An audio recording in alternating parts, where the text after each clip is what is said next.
আসন্ন ত্রয়োদশ জাতীয় সংসদ নির্বাচনে সোনারগঞ্জ মাধবপুরে নির্বাচন নিয়ে জনগণের যে আকাঙ্ক্ষা সৃষ্টি হয়েছে, এই আকাঙ্ক্ষার রুটম্যাপকে যারা বিনষ্ট করে দিতে চেষ্টা করবে, তারা জনগণের সঙ্গে প্রতারণা করবে। আমরা প্রতারণা চাই না, আমরা ধোঁকাবাজি চাই না, আমরা আধিপত্য চাই না, আমরা স্বাধীনতা চাই, ন্যায্য অধিকার চাই, ভোটাধিকার প্রয়োগ করে মনের মধ্যে প্রার্থীকে প্রতিনিধি বানাতে চাই। এজন্য আমি আপনাদেরকে আবার বলছি, আপনাদেরকে দেখলে কেমন জানে লাগে। আপনি রাত্রে ঘুমায় চিন্তা করবেন আমি কি বলছি। আমি জনগণের পক্ষে নয়, সারা বাংলাদেশের মেহনতি মানুষের পক্ষে কথা বলার জন্য এখানে এসেছি। আমি শুধুমাত্র সোনারগঞ্জ নই, আমি পার্লামেন্টে এমন কথা বলবো ইনশাআল্লাহ, যারা যেই দল করে, তুষামতি করে দল করে, যারা রাজনীতি করে, নেতার দিকে তাকিয়ে রাজনীতি কথা বলে, আমার নেতানি রাগ করে উচিত কথা বলে না। আমি এমন একজন ব্যক্তি, আমাকে কেউ কিনে নিতে পারবে না। এই সংসদে দাঁড়িয়ে এমন কথা বলবে ইনশাআল্লাহ। এই চা শ্রমিকদের সঙ্গে যে অর্থনৈতিক বৈষম্য সৃষ্টি করা হয়েছে, সেই অর্থনৈতিক বৈষম্য সৃষ্টি করে চা শ্রমিকদের ন্যায্য পাওনা বুঝিয়ে তাদেরকে সর্বক্ষণিক একটি টেকসই জীবন ব্যবস্থা তৈরি করে দেব ইনশাআল্লাহ। আমি যখন দেখি যে আমার ফেস্টুন লাগানোর সময় অনেক মানুষ তারা ভয় পায়, তারা বলে যে ফেস্টুন লিফলেট এজেন্ট থাকলে আমরা ভয় পাই, অনেকে আমাদেরকে হুমকি দেয়, তখন আমার কাছে মনে হয় যে আমাদের স্বাধীনতা মনে হয় খর্ব হয়ে গেছে। এই জন্য তো নির্বাচনের রুটম্যাপ তৈরি হয় নাই। নির্বাচন নিয়ে জনগণের যে আশঙ্কা আকাঙ্ক্ষা সৃষ্টি হয়েছে, আপনার বাক স্বাধীনতা যদি কেউ কেড়ে নেয় তাহলে আপনি কিন্তু পরাধীন। আপনাকে স্বাধীন হতে হবে, আপনাকে বুক ফুলে কথা বলতে হবে, আপনার মনের কথা জানান দিতে হবে, আপনার ভোটাধিকার প্রয়োগ করতে হবে, বৈষম্যের দেয়াল ভেঙে দিতে হবে, গোলামি থেকে আজাদ হতে হবে, শৃঙ্খল ভেঙে দিয়ে চেতনায় আপনাকে কথা বলতে হবে, ঠিক না? এই জন্য আমি আপনাদের কাছে অনুরোধ করব, আসন্ন ত্রয়োদশ জাতীয় সংসদ নির্বাচনে হবিগঞ্জ ৪ সোনারগঞ্জ মাধবপুর আসন থেকে আমাকে বৃহত্তর সুন্নি জোট আমাকে এই সোনারগঞ্জ থেকে নির্বাচন করার জন্য মনোনয়ন দিয়েছিলেন। রিটার্নিং অফিসার কর্তৃক মনোনয়নটি বৈধ হয়েছে, আমি প্রতীক পেয়েছি, আমি আচরণবিধি মেনে আমি প্রচার করছি। সেই প্রচারের অংশ হিসাবে জগদীশপুরে আমি এসেছি আপনাদের দোয়া, সমর্থন এবং ভোট চাওয়ার জন্য। আমি আপনাদেরকে একটু স্মরণ করে দিতে চাই, আজকে আমার জোট যদি আমাকে ঢাকা থেকে দিত, আমাকে ঢাকা যেতে হতো। আমার জোট যদি আমাকে ব্রাহ্মণবাড়িয়া দিতেন, সেখানে যেতে হতো। আপনাদের এই সোনারগঞ্জ মাধবপুরে অনেক প্রার্থী বিএনপির আছে না? শাম্মী আপা প্রার্থী ছিল, আমিনুল ভাই প্রার্থী ছিল, আমাদের এসএম ফয়সাল সাহেব অনেক সম্মানী মানুষ, তিনিও প্রার্থী। ওনাকে ওনার দল দিয়েছেন, আর অন্যান্য যারা পান নাই তারা মেনে নিয়েছেন। এটা আমি রাজনীতি। তা আমিও যেহেতু একটা রাজনীতি করি, আমার যেহেতু একটা আদর্শ আছে, তা আমি তো দলের কমান্ড মানতে হবে। আমি দলের কমান্ড মেনে আমি এখানে এসেছি। অনেকে প্রশ্ন তুলেছেন ওনার বাড়ি ব্রাহ্মণবাড়ি, এখানে কেন? ওনারা সংবিধান সম্পর্কে জানেন না, তাই বলেন। জামাতের আমির, তেনার বাড়ি হলো কোলাউড়া, তিনি নির্বাচন করছেন ঢাকা থেকে। তারেক রহমান সাহেব, তেনার বাড়ি হলো বগুড়া, তিনি ঢাকা থেকে নির্বাচন করছেন। বিগত দিনে অনেক এমপি মন্ত্রীরা বিভিন্ন জায়গা থেকে নির্বাচন করেছেন। এটা কি কোনো সাংবিধানিক সংঘর্ষ? না, এটা সাংবিধানিক মেনে নির্বাচন করছেন। এটা আপনারা অনেকে জানেন, কিন্তু আসলে অনেক সময় আসে না যে দেখতেন নারী চলন পাখা, একটু বলে দিলে চালাই দিল আর কি, পাবলিক খাইলে খাইয়া ফেললো। কিন্তু সব কথা এখন তো আসলে মানুষ অনেক সচেতন। ওরা এআই চাষ করলে তাহির হুজুর এখানে আসতে পারে কিনা, রাজনীতি করতে পারে কিনা, দেখবেন উত্তর দিয়ে দিচ্ছে। এখন মানুষ অনেক অ্যাডভান্স, এই জন্য এটা কয়েকদিন করছিল, পরে আমি যখন মিডিয়ার মাধ্যমে জবাব দিয়েছি তারা বুঝতে পেরেছেন। অনেকে আমাকে বলেন তাহির হুজুর যেখানে এসেছেন তিনি কি উন্নয়ন করেছেন, এগুলো বলে না? তিনি কি উন্নয়ন করেছেন, হ্যাঁ একটা কাজ দেখাতে পারবে কিনা? এই কথাটা কিন্তু যুক্তিসঙ্গত, এই কথাটা যুক্তিসঙ্গত যে আমি কি উন্নয়ন করেছি। হ্যাঁ, তবে তাদেরকে একটু বলতে চাই, যারা বলেন যে আমি কি উন্নতি করেছি, আমি তাদেরকে বলতে চাই, মনে হয় স্যার আমি বিগত দিনে স্বরাষ্ট্রমন্ত্রী ছিলাম আর কি। মনে হয় আমি স্বরাষ্ট্রমন্ত্রী ছিলাম, স্বাস্থ্যমন্ত্রী ছিলাম, আমি মনে হয় ক্ষমতায় ছিলাম আর রাস্তাঘাট করছি না, এই জন্য আমার জবাব দিতেছে যে কি উন্নয়ন করছি। এই কথাগুলো অযৌক্তিক। রাষ্ট্রের যদি গুরুত্বপূর্ণ জায়গায় যদি আপনি দায়িত্ব না পান, আপনি কি উন্নয়ন করতে পারবেন? পারবেন? জি। রাজনীতিতে আমিও তো এখানে দেখতেছি, করতেছি, সব বুঝতেছি। তো আপনার তৌফিক আছে, আপনি দান করবেন। দান করে কখনো দানবী বলা যায় না, এগুলো বলতে নাই, নিষেধ। আপনি মানুষের কল্যাণে রাজনীতি করবেন, বলার কিছু নেই। জনগণ ম্যান্ডেট দিয়ে যাকে রাষ্ট্রের প্রধান বানাবে, রাষ্ট্রের প্রতিনিধি বানাবে, তিনি রাষ্ট্রের প্রধান থেকে যে বাজেট পাবে সেই বাজেটটা আপনাদের কাছে পৌঁছে দেওয়া, এটাই হলো ইনসাফের রাজনীতি, ঠিক না?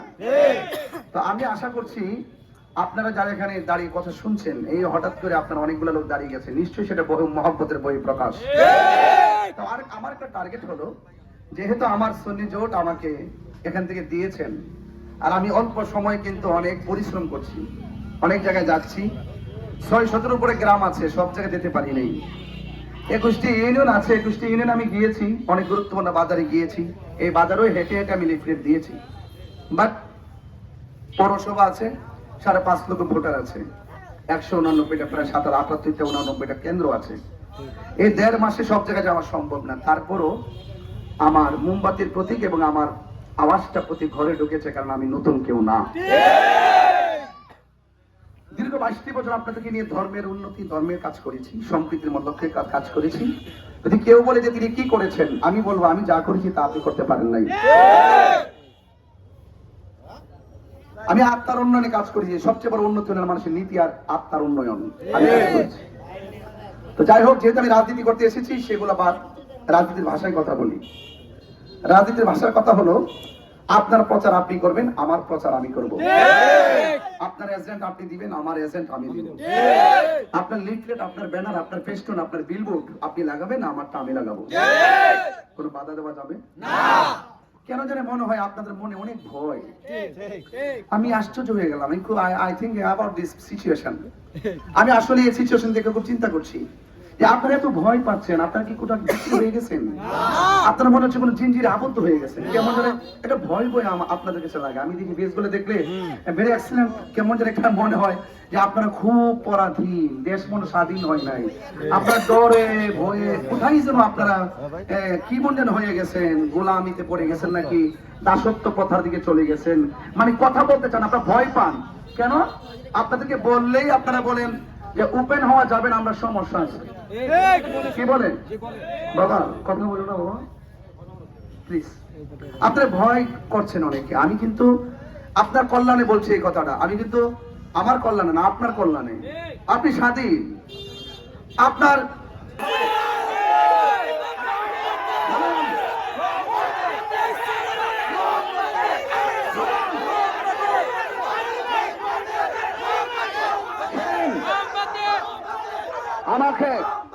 আমাকে কথা বলতে দেন। আমি বলছি আমি আপনার কল্যাণে রাজনীতি করব। আমি জনগণের জন্য রাজনীতি করব। যেখানে পরাধীন আছে সে পরাধীনের শৃঙ্খল ভেঙে দিতে হবে। যেখানে মানুষ নির্যাতিত আছে, নিষ্পেষিত আছে, নির্যাতিত মানুষের পাশে দাঁড়িয়ে তার মাথায় হাত বুলে তাকে বুকে টেনে নিতে হবে। আপনি আধিপত্যের কাছে নিজেকে বিক্রি দিতে পারেন না। আপনাকে স্বাধীন হতে হবে। সনাতন ধর্মীদেরকে পুড়িয়ে, সনাতন ধর্মীর মানুষটাকে পুড়িয়ে গাছের মধ্যে ঝুলিয়ে, তাকে মেরে গাছের মধ্যে ঝুলিয়ে আগুন দিয়ে ফিরিয়ে দেওয়া হয়েছিল। তখন আপনাদের মানবতার ফেরিওয়ালারা কোথায় ছিল? 90টা মাজার ভেঙে দিয়েছিল, তখন আপনার যারা সুন্নি দাবি করেন আপনারা কোথায় ছিলেন? এখন আবার সুন্নি সুন্নি বলেন, কোথায় ছিলেন? কোথায় ছিলেন? অর্থাৎ আমরা সুন্নিয়তের কথা বলবো না, আমরা রাজপথে সুন্নিয়ত দিয়ে কাজ করি। সুতরাং আমরা দেশের জন্য কাজ করি, দেশের মানুষের জন্য কাজ করি, সার্বভৌমত্বের জন্য কাজ করি। আর আমাদেরকে বলবেন আমরা বসন্তের কুকি। সারা বাংলাদেশ, সারা বিশ্ব জুড়ে যারা ধর্ম নিয়ে কাজ করে তাকে আপনি বসন্তের কুকিল বলবেন, অথচ এখানে নির্বাচন করা আমার সাংবিধানিক অধিকার। হ্যাঁ, আমি বুঝতে পেরেছি। আমি এই আসনে আসার পরে আপনাদের কর্মী যারা আছেন, দল করেন, তাদের সম্মান বাড়ছে। নাইলে জিগাইলে নইলে তার আমি হাত মিলাইতে গেলে মুর্সা মারেন না, এমনি এমনি মুর্সা মারে। আমি যখন হাত মিলাইতে যাই না, তখন এমনি একটা মুর্সা দেয়। আর আমি নাইলে জিগাইলে নইলে জিগাইলে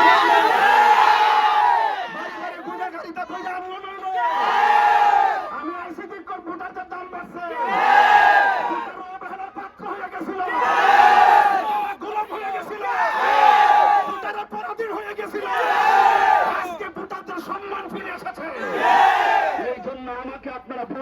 না, আমি আপনার সম্মান ফিরিয়ে দিতে এসেছি, আপনাদের স্বাধীনতার ল্যাম্পেট দিতে এসেছি। আপনি বুঝেন না আমি কোন ভাষায় কথা বলছি? আমার দিকে সারা বাংলাদেশ তাকিয়ে আছে, এই ছোটখাটের দিকে বাংলাদেশ তাকিয়ে আছে। এই জন্য সুষ্ঠু এবং শান্তিপ্রিয় অবাধ সবার অংশগ্রহণমূলক ভাবে এবার ত্রয়োদশ জাতীয় সংসদ নির্বাচন অনুষ্ঠিত হবে। লেভেল প্লেইং ঠিক রাখার জন্য আমি সিসি ক্যামেরা থেকে শুরু করে সেনাবাহিনী থেকে শুরু করে পুলিশ প্রশাসনের প্রোটেক্ট থেকে শুরু করে আমি সব ব্যবস্থা ইনশাল্লাহ করে দিব।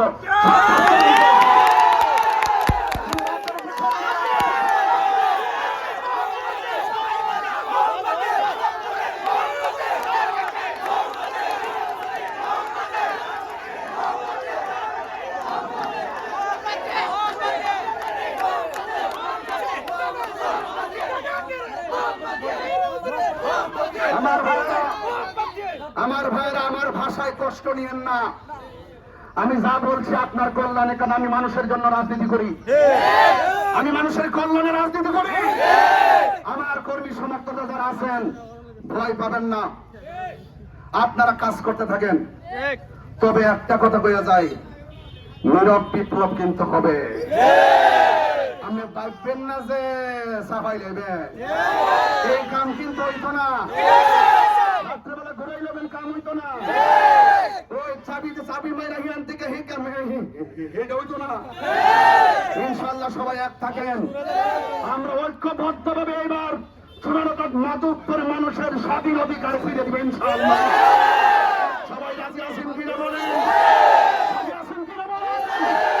সবাই এক থাকবেন। এবং আপনাদের সকলকে আমি দাওয়াত মহব্বতের সালাম দিয়ে যাচ্ছি। সনাতন ধর্মী যারা আছেন সকলকে দাওয়াত দিয়ে যাচ্ছি। এখানে যারা দাঁড়িয়েছেন,